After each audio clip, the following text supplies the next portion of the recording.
You all are seated. It's 2 minutes early, but I think we'll just get started because some of this early stuff, if people miss, it may not be tragic. So good evening. Thank you for joining us for the Annapolis Mayoral Candidates Arts Forum. My name is Peter Nesbitt, and I'm the president of the Art Museum here at St. John's College. Jenny Kaywood, who is also on staff of the Arts Museum, is here as well. So feel free to reach out to her if you have any questions. The purpose of this evening is to reignite a conversation about how City Hall and the arts community will work together over the next 4, maybe 8 years for the long-term benefit of our residents.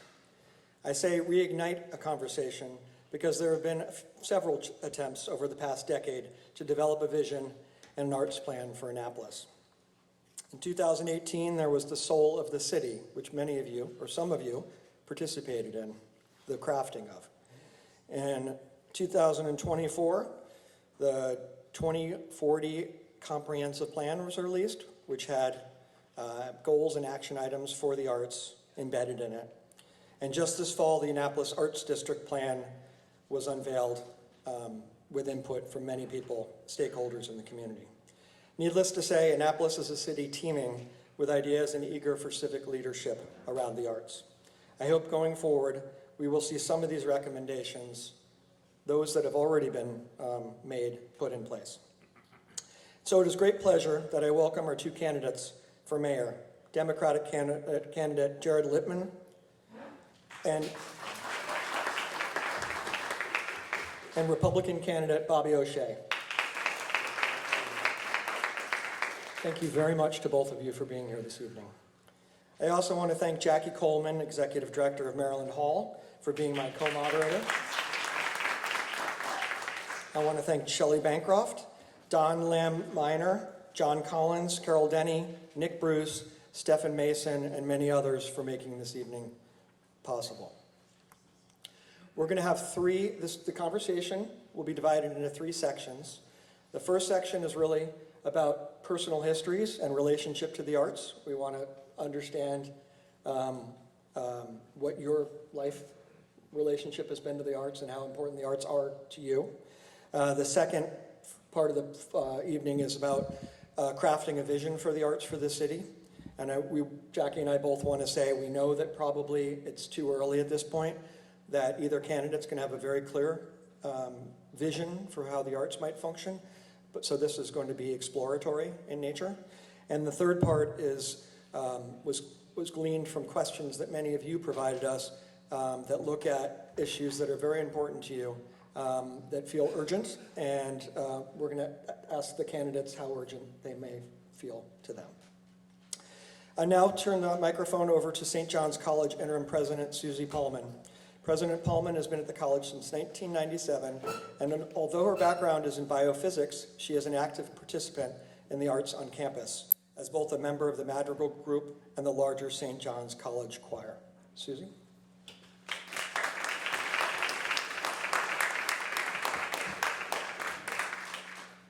Thanks, Peter. Good afternoon. My name is Susie Pullman, the president of St. John's College, Annapolis, and it is my honor and pleasure to welcome you today to our campus. I want to thank Mitchell Art Museum Director Peter Nesbitt, who you just heard from, our partners at Maryland Hall, and the Annapolis Arts District for putting together this afternoon's program.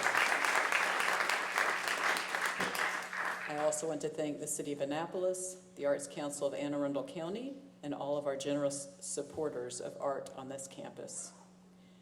And of course, to thank our 2 candidates for taking part in this discussion on this important topic.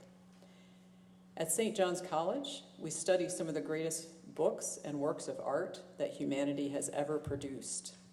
In our small discussion-based classes, students converse with each other across differences of opinion and background. They listen carefully and thoughtfully, and they learn from each other.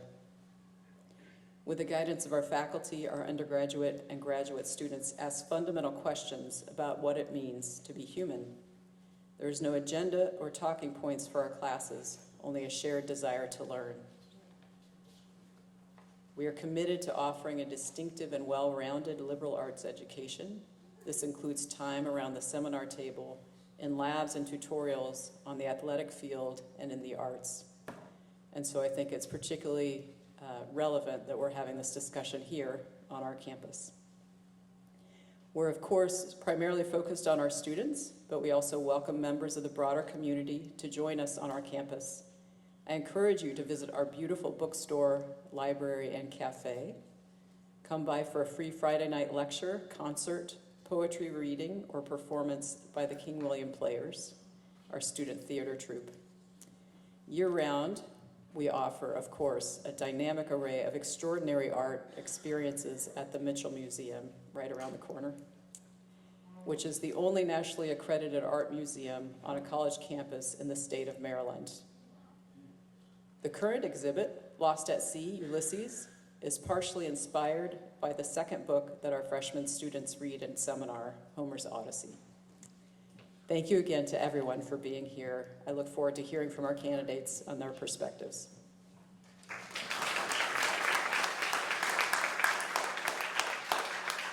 Thank you so much, Susie.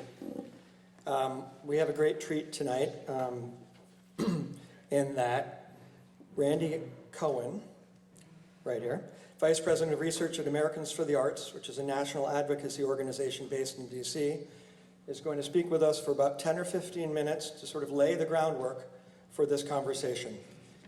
There's no better person to do it. He's sort of the data and impact guy in the nation. So Randy, thank you very much for joining us. Thank you. Start up here and then start to work my way around. I'm just so excited to be here, and Annapolis is such a great arts city, so many art forms represented, and I just right there want to say, so many cities have really nice, vibrant arts communities, but the cultural opportunities in Annapolis just run the spectrum much broader than cities much larger. And I will also say, I travel the country a good bit.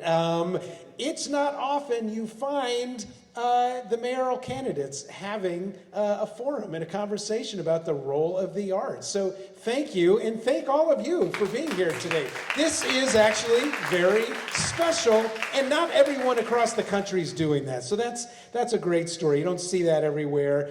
And I'll just say I live down at Tacoma Park, just down the road, but Annapolis is truly a shining light for arts and culture for the rest of us in the state. And you know what? We expect that, right? I mean, it's our state capital, so totally appropriate. My message today is we're going to build a healthier Annapolis through the arts. And our city's arts and creativity, it doesn't just live on our stages or in our museums or in our murals. It lives in how we as a community solve problems, the jobs we create, how we unify our communities, how we solve problems together and imagine what can come next. And you know, the arts really are a superpower for our communities, and they touch our communities in so many exquisite ways. Economically, you know, we're with the electeds here today. You know, ask any elected leader, their three priorities are, and the good chance they'll tell you, jobs, jobs, and jobs, right? Well, so it's not always the way we think about the arts. You know, I mean, we love how the arts inspire us and beautify our communities. But the fact is, they are also in industry. How do we know that? Well, no less than the U.S. Bureau of Economic Analysis at the Department of Commerce. They do a study every year called the Arts and Cultural Production Satellite Account. And what they do is they look at all arts and culture across the country, and they actually ping it at over $1 trillion industry. But then, right here in Maryland, arts and culture is a $13.7 billion industry. And again, this isn't the arts community touting that, I'm just delivering the good news. This is the top economics shop on the planet at the Bureau of Economic Analysis. That supports 86,234 jobs right here in Maryland. Arts, yeah, absolutely. This is you, this is the work and that you generate. Arts are a jobs industry. By the way, is that a lot or a little? It is a lot. That is 2.7% of the Maryland economy is arts and culture. That's bigger than agriculture, it's bigger than education, it's bigger than utilities. It's a big industry in this country.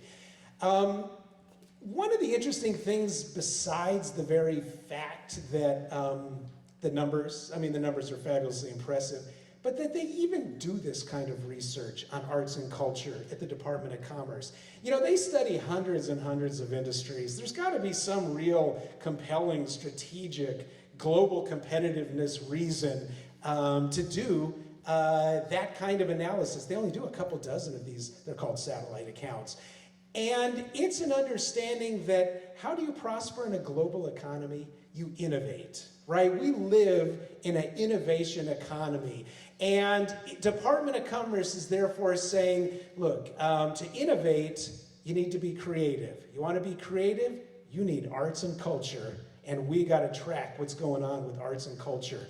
So creative economy, a really important part and a real benefit that the arts bring to our communities. Department of Commerce, by the way, they're not the only ones who think this whole creative economy, you know, is a big deal or is important.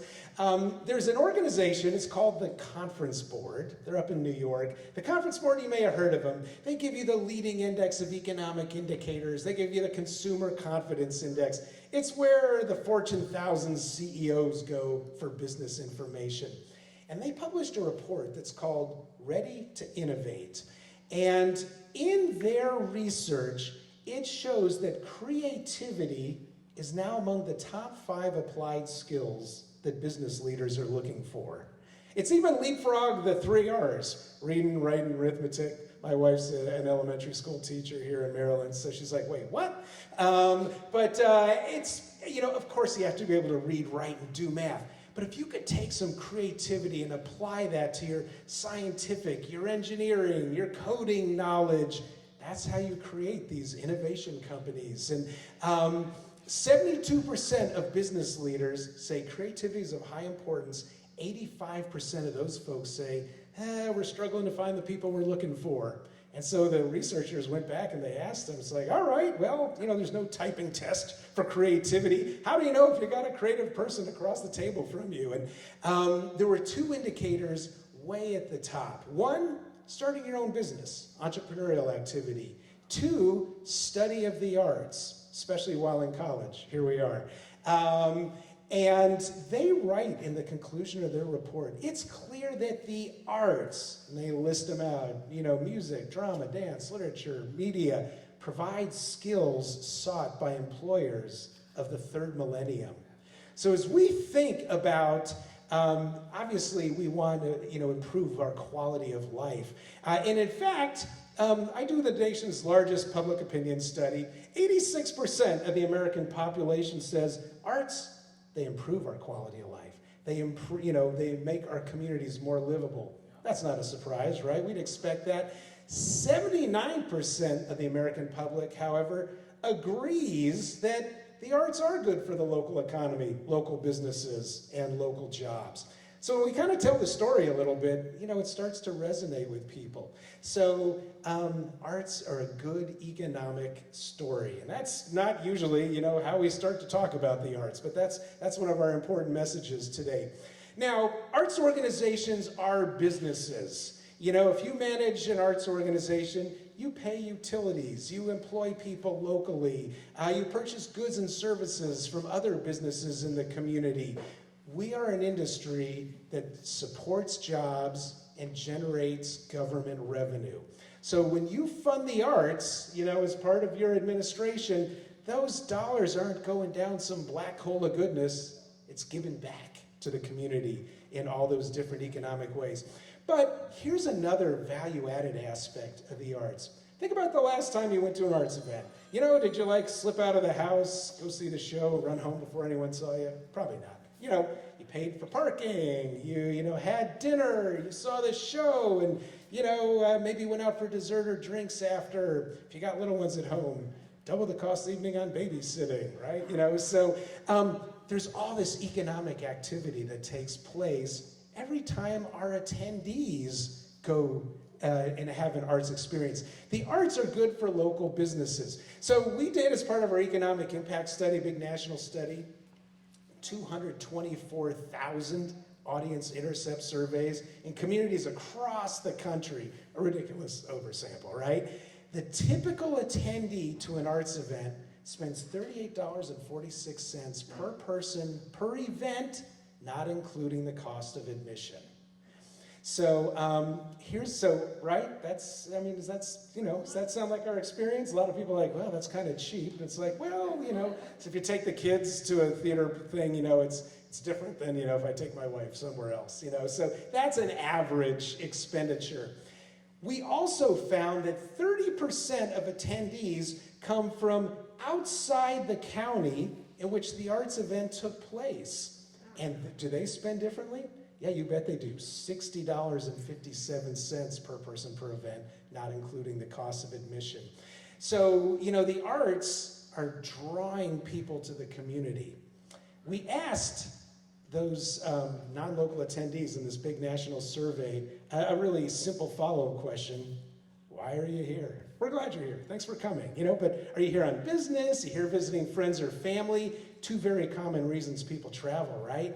77% said, we came specifically for this arts event.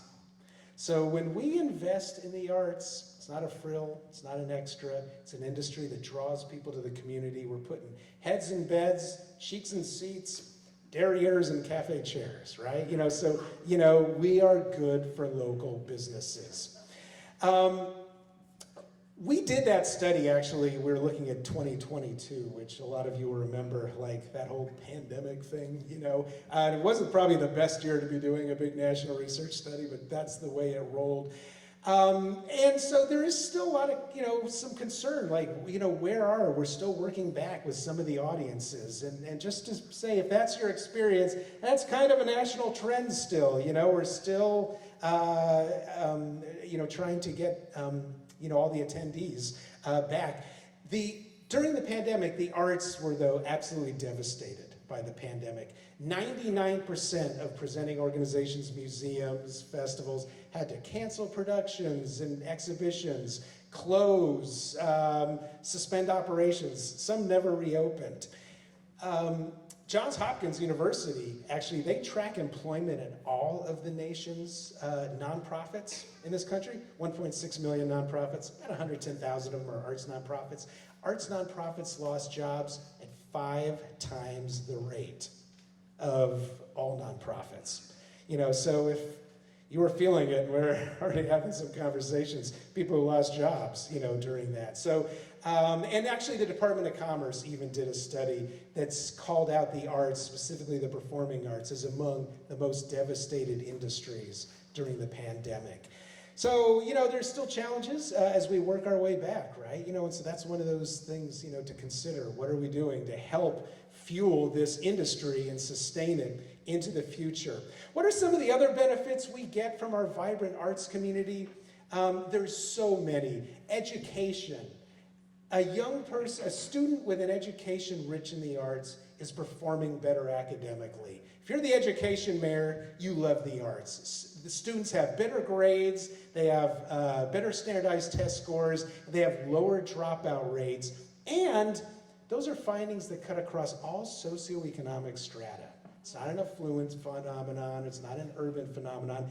Every student in our communities stands to benefit from an arts education. And the public gets it. 92% of the American public says it's important for students pre-K to 12 to be receiving a quality arts education. These are fractious times, right? Hey, we found something everybody can agree on.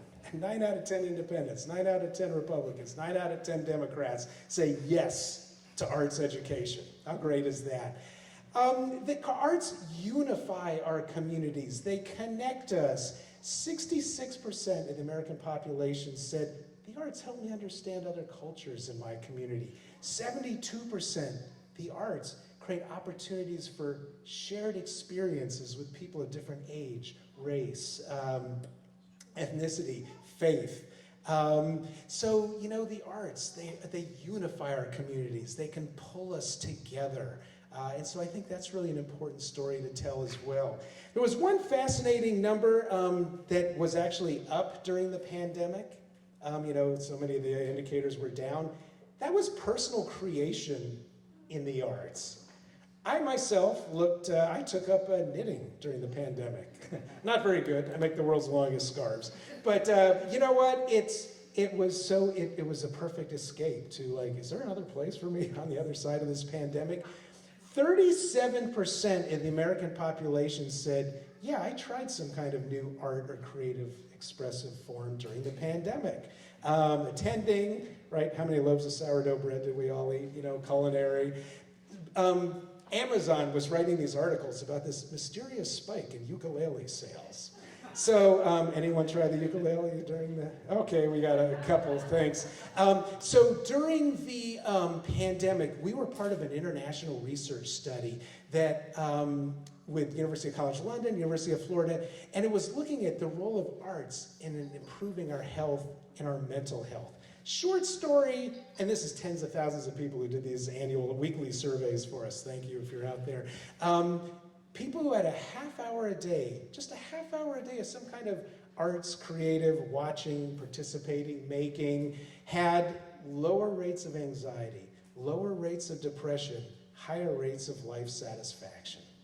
Arts are good for our mental health, they're good for our souls, they're connecting our communities. And then just lastly, let me just say, artists show us not just how it is, but how it can be, right? This is what we do in our work, in our community, in our relationships. Artists bring creativity and problem solving, and what I would say the superpower is they can bring a whole group of people along to that. They can bring a whole community along to finding those answers. And so we've just got some really easy things to do when you become mayor. Fund the arts. The city and fund the artists. Yeah, absolutely. That's a great place to start. Cities have commissions and advisory boards, right? They're for roads and signage and airports. Make sure you've got artists and arts organization representation on all of those. They just make good decisions, better decisions. So the new mayor is going to come in and is going to have a new tool belt, and it's already going to be stocked, and that's going to be stocked with your arts community. And so thank you all. It's been a pleasure to be with you. Thank you so much, Randy. We thought that would be a very important way to start. Build a foundation from which we can talk. We're both, Jackie and I are both so excited to have this conversation with you, and thank you so much for treating the arts as important as we think it is. All right, so I think we're going to get started with our conversation here. And we would like to start off by getting to know a little bit about your personal connections to the arts. So we're going to start with Bobby, and then we'll just, the same question. You can sit, stand, whatever you want, but, oh, he's going to take his jacket off. Okay. All right, so the question is, when did the arts first come into your life? So, why don't we show you what art is? Art to me is something that you share. It's something that is your lonely place. It's your place by yourself. Cat Stevens, Yusuf Islam, he changed, became different. Right now we have a father at City Hall, and I'd like to be the son. I'm going to do an abridged version of a song. You got 15 seconds. I love you. He told me I had 2 minutes. Well, you've used up 30 seconds. It's not time to make a change. Just sit down, take it easy. You're still young, not your fault. There's so much you have to go through. Find that girl, settle down. If you want, you can marry a but I'm happy. And all the times that I cried, keeping all the things I knew inside. It's hard, yet it's harder to. All right, big round of applause for candidate Bobby O'Shea. Thank you, Bobby. All right, we're going to move around now. All right. So we're going to move on to Jared and... Thanks, you guys. Thank you. We're on a tight timeline, guys. I know he wanted to play a whole concert tonight. So, when did the arts first come into your life? Do you remember an early artistic experience that had a profound effect on you? Well, thank you. First, I want to call out, I don't know if you all caught the end of his comments that you're going to have a new tool belt as a mayor, and I will be happy to bring a new tool belt to the mayor's office. So to answer your question, I grew up outside New York City, so I grew up going into New York frequently with my family, going to see plays and shows, and art was a big part of my life. And exactly as he described, we would go in, pay for parking, go out to dinner, go see a show, have dessert, and go home. And that's been my experience here in Annapolis as well. I first was introduced actually to this campus when my daughter was a young dancer, and she had performances right in this hall. And I would go to the Maryland Film Festival films that were right in this hall. And actually my wedding reception was in one of the buildings right over here on campus. To me, the wonderful thing about art is how it brings people together. Especially since COVID, we know how isolated people are and they get into their phones. It's a very isolating life sometimes for people. We know that mental health is a real concern for lots of people. And so how I've enjoyed art is going to the festivals on the streets of Annapolis, going to the various performances around, and being with people. When you go to those things, you pick up the phone and you call a friend, hey, you want to go to such and such with me? You want to go see this film? You want to go see this performance? And I think that's so important in our lives, and that's what we need more of, so we feel less isolated. Thank you so much. Thank you. Bobby, I know you used up most of your time, but beyond playing guitar, how do the arts figure in your life in Annapolis? So Randy brings up a very good point. Randy brings up a great point. Any kind of art is an education. It's also a place where you can be alone. You can sort of like go back in your mind. Sometimes when it's a good place, sometimes when it's a bad place. And by the way, art can be painting, it can be acting, it can be playing an instrument. Art's different to everybody. What was cool to art to me is it did make me better in math. Why?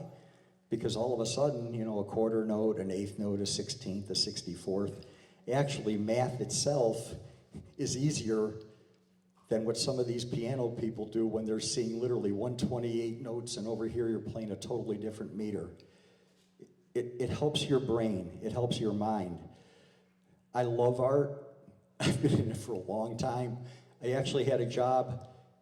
I quit it for 2 years and was on the road. Unfortunately, you guys aren't seeing me on the big stage with Lady Gaga. But I really enjoy art. I will support the arts. And the biggest thing about art is when you draw a kid in, it's another thing that keeps them out of trouble. Thanks, you guys. Thank you both.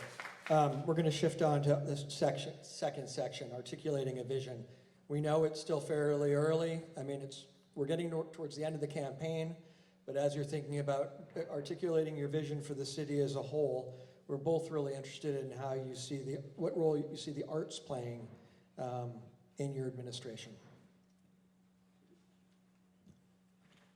So arts, I was having a conversation with somebody earlier. Arts to me are part of like the maritime culture where there are two separate parts of Annapolis that are so important, even if you're not a boater and even if not an artist.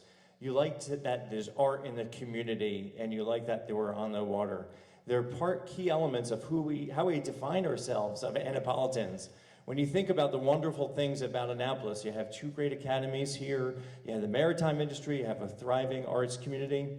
But there's another similarity between the arts and the maritime that I'd like to call out. I think in both areas, both professions, There's a lot of talk about how to survive, and we need to talk about how to thrive. It's one of Frank's lines when he talks about the maritime industry, and I think the same thing applies to the arts and culture. It shouldn't be that we have to wonder if all these organizations are going to survive.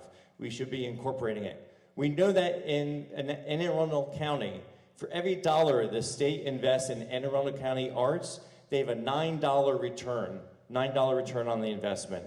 We don't talk about art as an economy enough. We just heard a wonderful description about how it's an economic engine, and that's really important it is. So when I think about the vision for Annapolis and in my administration, art and culture is absolutely a part of it, and I want to make sure that it's not just downtown art.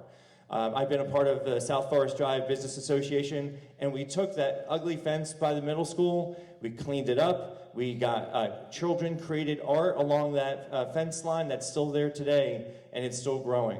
We need art in all communities. Just like we need trees in all communities, I want to look at those communities like Robinwood and Bywater and say, why aren't we bringing art there? When we have events at the Bates Legacy Center, you're making it easier for people to access that don't live downtown. So part of my vision for arts is equality and diversity in types of art that we offer. Thank you. Bobby? So, art's a pretty neat thing. This individual right here is the steward, the shepherd of Maryland Hall. And it's really neat. I don't know if you guys have ever been, you guys know what Yacht Rock is. They have this place called, they have a group come in, and they call themselves Yardley Crew? Yachtly Crew. We were there. How many people were in there from different ages? I mean, there were younger people in there, there were older people. One of our friends got up and went over the chair and started dancing with a 94-year-old woman. Why am I saying this? Arts are something that are different to every single person. You guys at Maryland Hall, they sometimes have performances, they sometimes have speakers. I want to make it so that, number one, Annapolis draws people here because of entertainment. Entertainment is an art form, and that's what you get out of the different things that arts are. What we got to try and come up with, just like some other things I want to do, we got to think outside the box. There's a lot of people in this community that love arts. So why can't we maybe talk to them and come up with public and private partnerships so that we are able to do things for our kids, for our art community, for Maryland Hall, and also maybe we need to come up with partnerships that draw more people into Annapolis because we have more venues or more places potentially to talk about art. And that's something I'd love to talk to you about, because I know you guys have a little bit. You know, there's other places that want to put up something that maybe would compete with Maryland Hall. Well, how do you make it so potentially those two things work together? Maybe they wouldn't, and we don't want it. Maybe they would. So, I mean, I like bringing out and thinking about different things, and you have people talk about it and collaborate to try and get answers. Thank you. That kind of goes. Great. That just segues right into one of the questions I was going to ask. So, oh, you did? Oh, no, it's fine. So it's actually the handwritten one. I don't know if you saw that one, but we were talking beforehand with Randy from AFTA. Where did he go? Oh, hey, Randy. Just wanted to reference you. And we were talking about, and you were just talking about that it brings people into the community. So that was the hook that I heard. And arts and culture is a tourism driver. We have evidence of that. So my question, and we're gonna start with Bobby this time, and then head to Jared. What makes our city attractive culturally? Diversity. We have a lot of different types of things that people come here for.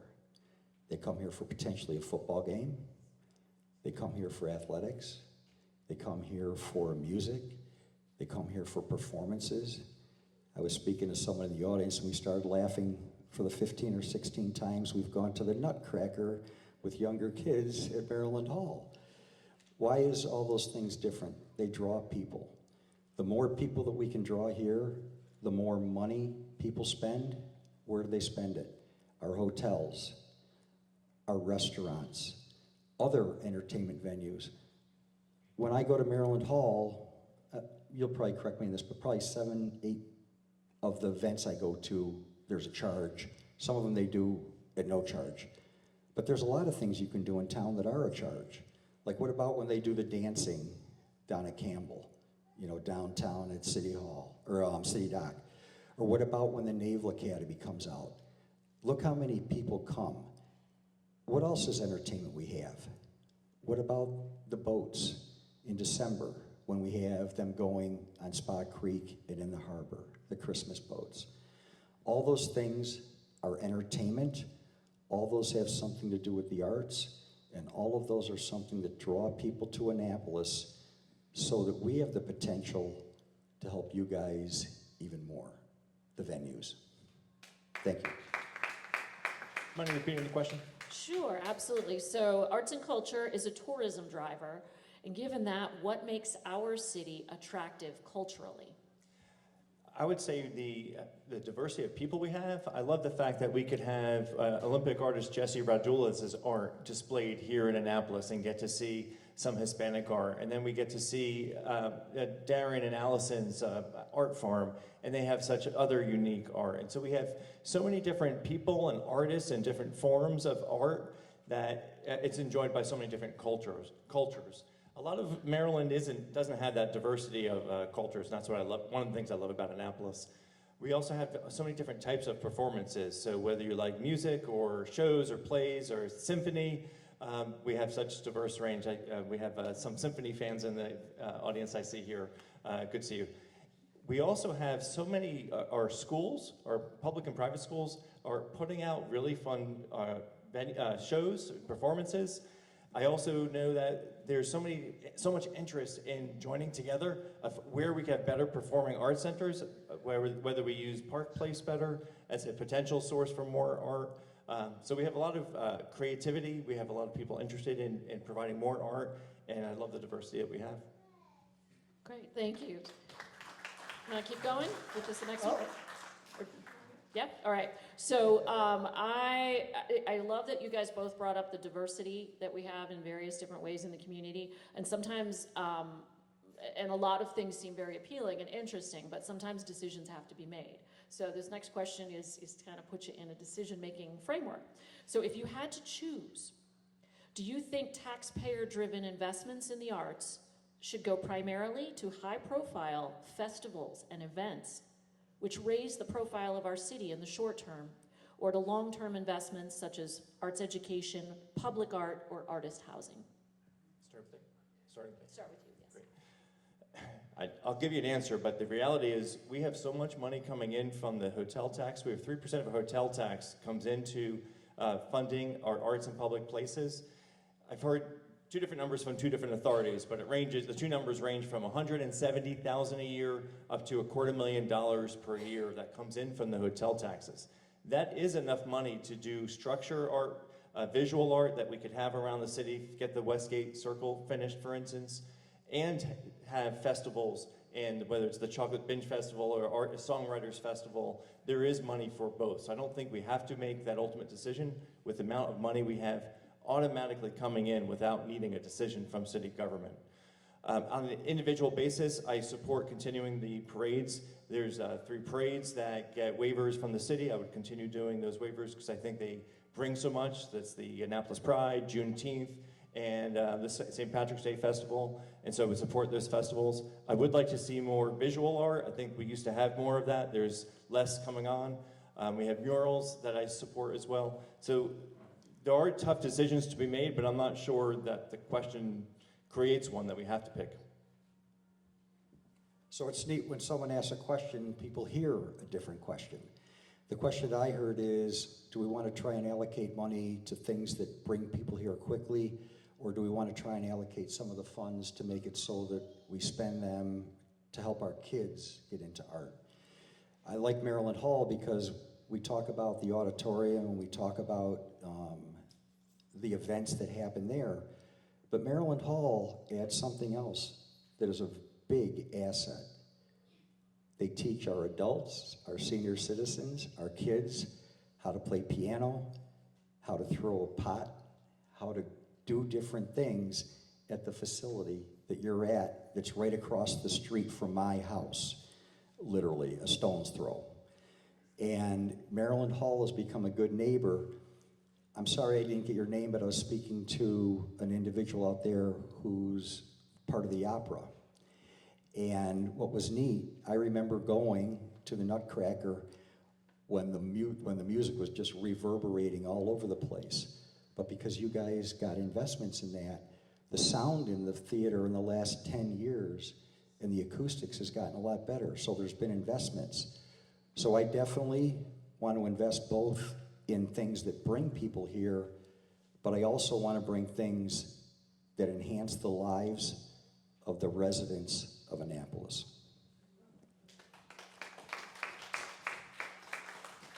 Thank you. I'm going to skip ahead a little bit. If all goes according to plan, City Dock will be completed while you're in office. We hope. The original plan was to have public art in the final design, and yet there's been a lot of concerns about cost. If you are mayor, will we see public art at City Dock?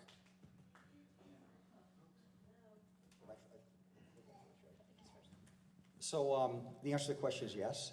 What we first need to do is let's get a functional City Dock. I think that would be what I think a lot of us out there would like. The other thing about it is, I've said it over and over, and it's no one's fault in here. It's also potentially no one's fault who's in current city government. But you guys, this has been going on for a long time. Think about Isabel, think about the flooding then. We literally are dealing with issues that are the exact same issues from before. What we need to do, first of all, is come up with a plan that the city can afford that will not cost the taxpayers money. I don't want a capital improvement. I don't want taxes to raise. We do need to find funds outside, and right now that's going to be a difficult task because of Washington, D.C., FEMA funds and things like that. But it has to be fixed. In regards to the art portion of it, the art portion I would like to be something that flows with what we do at City Dock. Think about right now the drawings. People, please look at it. Everybody talks about the sight line. The way it's drawn right now, the sight line gets broken up by the potential stage they're going to do. Maybe that stage should have been moved forward. But a lot of the things that we were looking for, I think, are contradictory in the current design. Something else I have never said, contrary to individuals that are running, and it's not Jared, okay? He did not say this. Where I want to shut this down. No, I said let's do a pause and let's reevaluate and get the thing going. It's not going to take a couple of years to get a redesign. The only reason it takes a couple of years is because potentially of City Hall and all the things they go through. Even when they shut it down, they weren't able to open the bathrooms quick enough because they didn't have the forevision to make sure the electric was going to pass and things like that. You have to be proactive before you make moves. Thank you. So I'm going to answer your question, but I think this is where the tough decisions. I'm sorry. This is where the tougher decisions that she asked to make, I think, come in. Your next mayor will need to see this $100 million project go through, and I'm absolutely going to be. And I'm absolutely going to make sure that our City Dock project gets completed. There will be a lot of tough decisions, and even in the best case scenario. So best case scenario is we still get the FEMA money, we have all the other money lined up. This is going to be the biggest engineering feat that the city has ever done. And my first focus is the resilience aspect, and it is to get it done as quickly as possible. The only way to get done as quickly as possible is to not pause it and continue. It's taken the city 5 to 10 years since conception, design, very expensive to get those plans, and lots of approvals through lots and lots of entities. So I'm going to be focused on getting the resilience aspect of that project done. No matter how it comes, the funding turns out. I will have a plan B, plan C, and so on, depending on what funding comes in or not, but we will focus on that. The tough decision making is going to be things like the public art at City Dock that was asked about. After getting the resilience aspect at City Dock, the next goal for me would be to activate that area so that it's a desirable community asset for all of Annapolis to come and enjoy.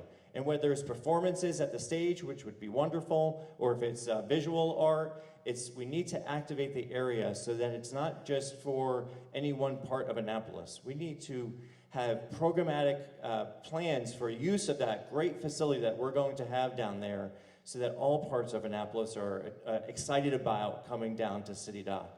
But that's gonna be the tough decision-making part because there's not necessarily gonna be funding from that on day one. And so once we get the City Dock built, if we have to stage it out in longer stages so we don't immediately have the park, the elevated park, or we get the park but we don't have the stage built right away, those are all things that might have to be staged out and be paused. Great, I think. you.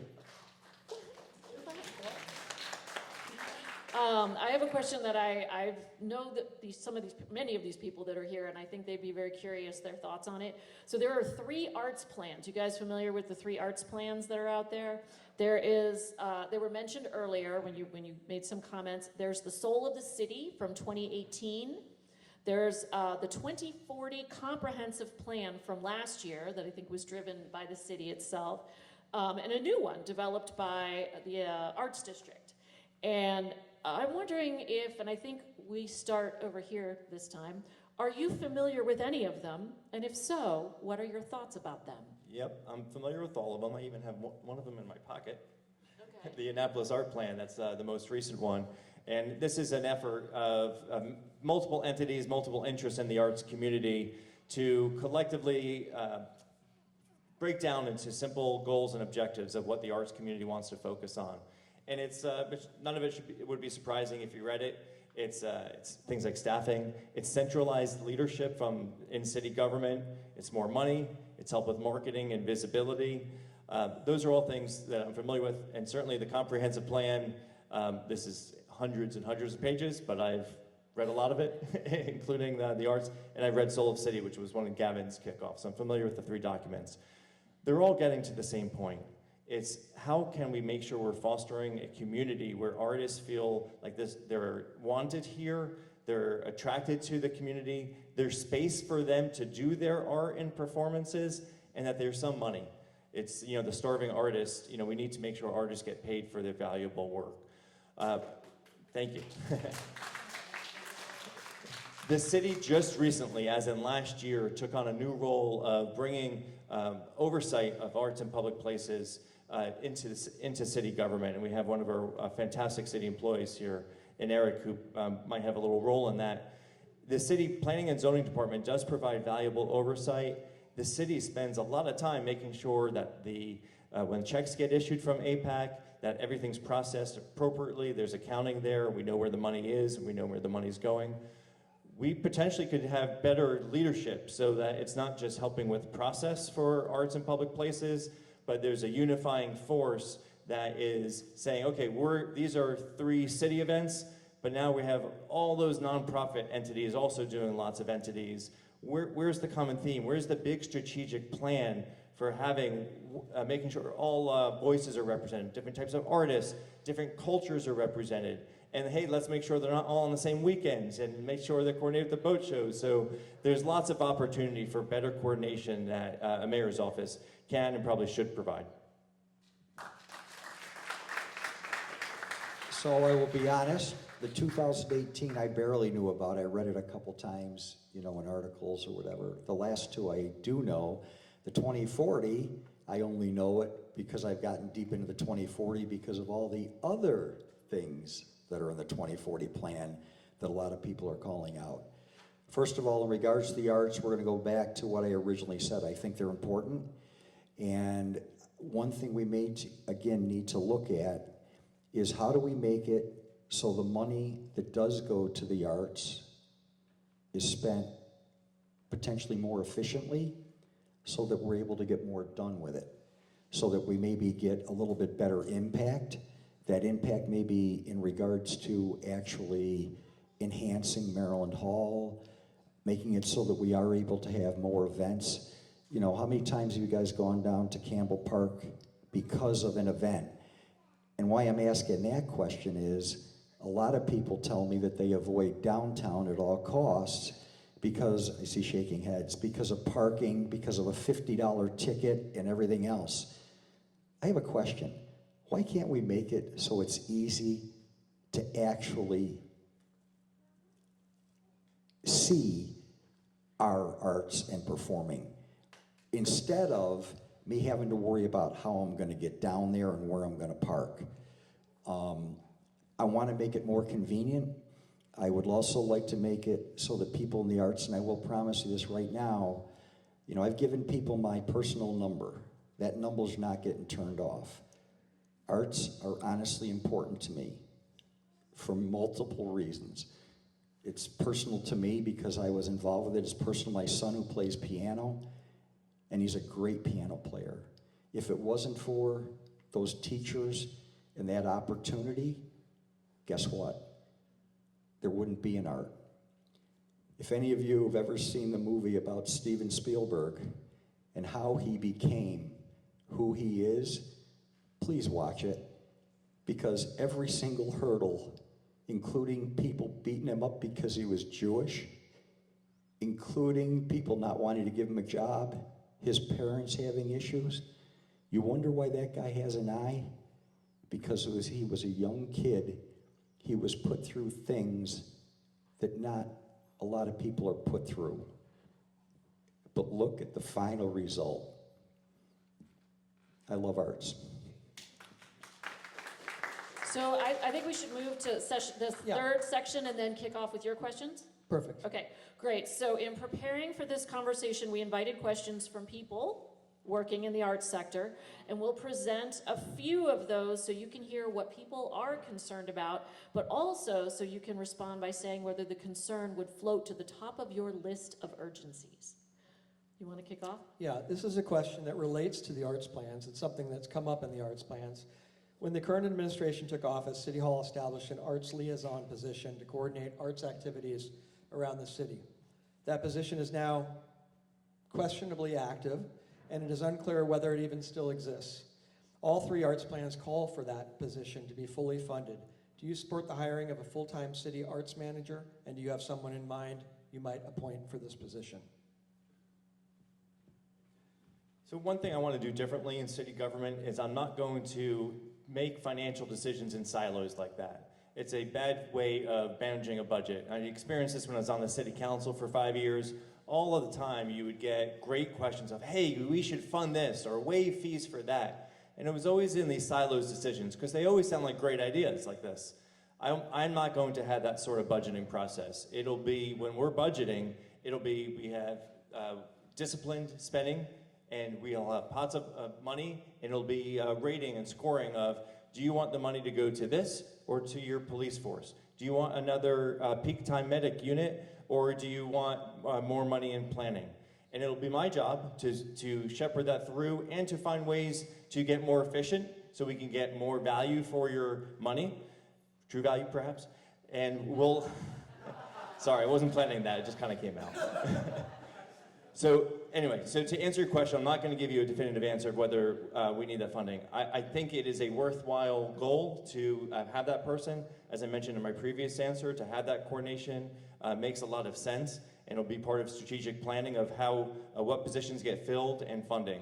But we've got to stop making these funding decisions of, yes, I'm going to support that, without a corresponding answer of where the money's coming from, of why either raising taxes or we're going to cut taxes. Well, if you're going to cut taxes, what program are you cutting? What services are you cutting?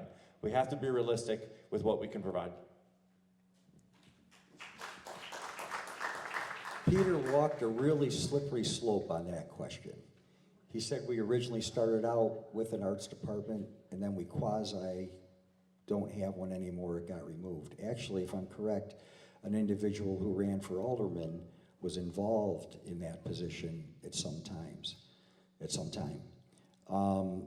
First of all, I'm a business person, and what I do is I look at pro forma statements and I look at something called profit and loss. So if all of a sudden we are able to bring the arts back into City Hall, and we have a way to make it so that the money that comes in from that, whether it's from potentially, as was brought up before, taxes that are hotels or visitor taxes or things like that. Or, again, I'm gonna go outside the box. It's like I already answered the question earlier. You have two other potential ways. There are people in this town that love the arts. How many donate to different art programs, different art facilities, and you reach out to them and say, hey, we're thinking about doing this in the city. We don't have a super massive budget, but we'll look at putting the person on, taking care of their salary so they can sort of lead the path, but we need some private funding to make this happen. You gotta think outside the box. Something else, you need to be looking at grants that you're able to get from art institutions, and again, potentially, a tough one, it is a reach, potentially out of the federal government. But I will tell you that I wouldn't mind getting an arts thing back in there. Jared is correct again, you gotta check the budget first. I'm gonna totally agree with him with that. But there's a statement that I've said multiple times. Don't tell me it can't be done, just tell me you can't do it. You can find solutions to problems if you dig deep. So I'll give a commitment that I definitely have my ears open to making it so that the arts in Annapolis stay strong, and let's see if we can make them grow. I'm gonna do one follow-up on that. Oh, no, you have a follow-up? Go ahead. Yeah. Okay. And this maybe is a shorter answer. You mentioned earlier art in public places and the money that's coming into art in public places. I guess my question, to cut to the chase, is how do you feel that that commission is working? And if it's not working to the way that you would like it to work, what can you do to change it? So first of all, we have to look at any. I think that's me first, right? No, I can Yeah, just I think we need to look at any. Let's just not focus in on one. Any commission or any activity that involves the city that is not efficient, and we've got some right now, they need to be shut down. Other ones that have the potential to actually grow and add to what the city of Annapolis is, we need to find ways to keep them going. In regards directly to your question, is I really feel that the city government right now, I'm sorry you guys have heard me say it, it's broken.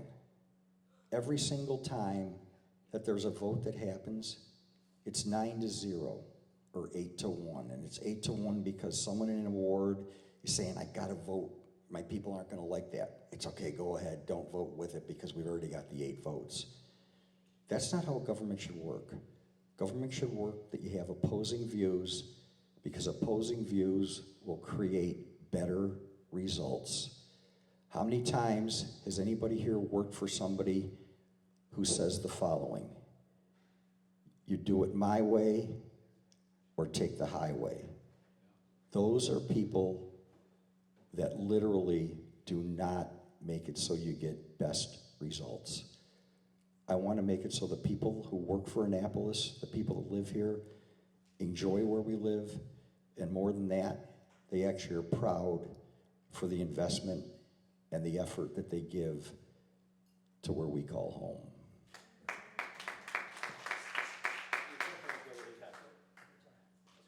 Your question was whether APAC is working? Yeah. Okay. So for a long time, APAC was not working well. We would hear how they'd have meetings canceled. It wasn't clear if you're an artist applying for some of that money, when the right time was to apply, what the standards would be for how your application would get processed. So those are all things that scream not working. The City Council did pass new legislation a year ago that sought to improve those conditions. Now there's set 3 times a year if you're an artist. This is when you apply.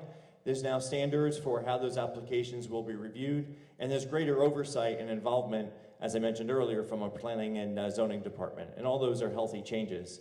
I don't think we know yet whether those changes are enough, because it's still a relatively, those are new changes, and so I think we want to give that a little time. But I'll also call in, to the extent that people have complaints about certain individuals, I always, as a business owner, if you've got a complaint with my cashier, I start with whether the mistake was on my end. Did I give that person the right training, tools, and opportunities to be successful? We have lots of boards and commissions in the city, wonderful amounts, a wonderful number of people volunteer their time to lend their expertise to all their boards and commissions. We owe it to those boards and commissions to make sure they have the right training and tools, making sure they're not only compliant with Open Meetings Act, but city standards and accountability.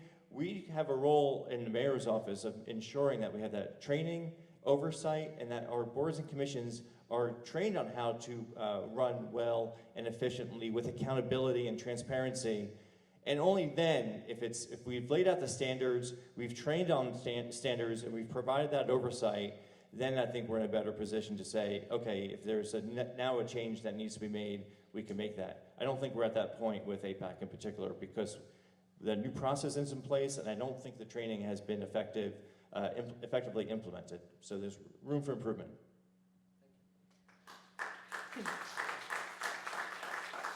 So Peter, I'm thinking maybe one more we have time for? Okay, great. So I have to choose between two, but I'm going to choose this one because I think it's very important. In Annapolis, as you likely know, we all know, we have a great disparity between people who have substantial wealth and people who are struggling to make ends meet. What steps can we take to ensure equitable access to arts and culture across all neighborhoods, especially underserved communities? And who's first? Bobby's first this time? I would go first. So there are so many, I mentioned this earlier in my comments, right? I mentioned earlier in my comments about needing to have art in various communities. If you're currently in Robinwood, you're thinking my community does not care about me. There's a lack of trees there, there's a lack of art there. Why can't we do more art in more places? I love the program that was just approved. SOFO, I mentioned that earlier, is an organization I helped co-found over a dozen years ago. I'm not on the board anymore, but this past year, SOFO just got a grant to do art on all of the traffic signal utility boxes. It's a great way to bring art into different communities and highlight the fact that we care about other communities other than downtown. And I think that's the main piece that's getting to. We need to make sure we have comfortable, safe spaces for people to enjoy art that they can access. I know that Maryland Hall, for instance, has a lot of wonderful programs, but not everybody has transportation to get there. We need to make sure that we're connecting people from the high school to the communities to Maryland Hall and back so that more people can enjoy. So there is a huge gap of equality in making sure people in all parts of our city feel like their city cares about them, and a key part of that is having art and access to art and cultural opportunities. So before we go on, I just want to take a moment because I think it's important that you know going forward, especially because I have a representative here from Maryland Hall who works with the teaching and learning team, that the teaching and learning team at Maryland Hall has worked very hard to actually be at 5 sites, not Maryland Hall, out in the community to bring teaching artists out to the community. And so I just want to celebrate that and say Excellent. Yay if you think there should be a lot Absolutely. more of that kind of thing. Thank you. I think you picked a good question. Good. The first thing that you brought up, the disparity in Annapolis. So let's take the nation. And we have this side here, and we have that side here. The thing about Annapolis is this side is over here, and this side is way over there. The disparity is even bigger. That's why I brought up before, and I have some good friends that I think would be interested in doing this. We want to get some of the people that are more fortunate to help some of the ones that are in the less fortunate communities. I give so much credit to a mother, because usually that single parent is a mother, who busts her butt to keep her kids out of school and make it so, no, you're getting yourself into school. Why is this important? Because if we have things, again, that make it so kids don't get into trouble, we make it so they have a better opportunity to succeed in life. Art is one of the things that can do that. And I think it was neat when you said about how they actually go out in the community and bring it to them. I think you could almost say that is like a pay it forward. We need to increase that, but more, I think we need to make it so these kids that are younger in these less fortunate areas, I'm willing to bet a lot of them don't even know what art is. They're just trying to literally, from day to day, keep away from the individuals that we don't want them interacting with. If you guys give me 1 minute, I was over at Harbor House, and some people talked to me. I felt really comfortable.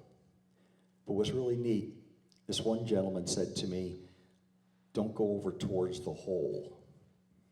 And I'm like, what's he talking about? So what it is, the pool, the building, and then Eastport Terrace. So I mentioned it to a couple other people, and he goes, oh, no, that's not what it's called. It's called the Gap. Can you guys guess what the Gap is? It's where the drugs are done. It's where the drugs are sold. And I started asking questions about why doesn't that get shut down?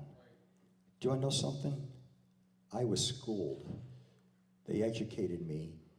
The reason is because some of these people do the drugs to take away pain, to take away anxiety.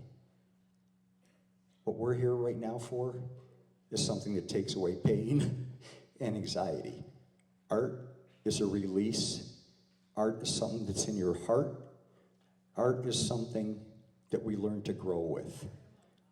I 100% support what you guys do, and I 100% will be involved to try and help in any way that I can. Thanks for being here tonight, everybody. It means a lot. All right, so I have the pleasure of thanking the two of you for a marvelous conversation, and we have suggested that future conversations would be very helpful in our community, so we hope that we will get that taken up with us in the Arts District, whoever is stepping into the position. And I just want to let everyone know Randy Cohen from Americans for the Arts has graciously offered to come back to our community in a few months and have a deeper, richer discussion after the election, maybe when we have some things in place and we can really talk about, okay, now what's next? Because we do know learning and knowledge is a process, and it comes in waves. So I personally thank you, and I'm going to kick it back to Peter. And I thank you as well. And I want to thank all of you for taking the time to come today. The questions we asked were questions that you all provided us. That's why we didn't leave time. We ran out of time at the end for questions. The next session we have, we're going to do the same. We really want to hear from you so that the questions we're asking are the questions that matter to you. And we're going to break now. Both candidates will linger for a few minutes, but we do need to be sort of off campus or out of the area before seminars start at 7:30 so that our students can concentrate and learn together. Thank you very much.